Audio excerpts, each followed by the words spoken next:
Hey guys, Engineer Pat 52, and I coming to you with yet another O-Gauge update. I have not done one of these in a while, but I recently found a couple of old guns at my local train store's discount box. Both of them are Lionel. See, I have a nickel plate road and the Illinois Central Gulf. You can see when this one was built in 1979. And this one's got the old plastic wheels. And this is like the old 027 gauge. And this one here, it's like built in 73 according to this. So I have found both these for restoration, and I will be doing a video on on both of these. I'm going to make this in two separate videos. So this is something you're going to really look forward to, guys. This is going to be a really good one.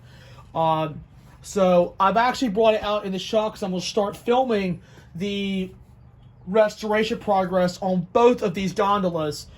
This is the Illinois Central 9340 and the NKP 9031. And one of these I'm planning to give to a friend of mine for his O-Gauge layout. So, yeah, this is going to be a really good project, and want to do a little change of scenery. So, be on the lookout for a couple of new videos. I'm going to be doing these here very soon, so just wait on parts to come in, and I'll be ready to strip these things down for rebuilding. So anyway, guys, I hope all of you enjoyed this quick update, and I'll see you guys next time.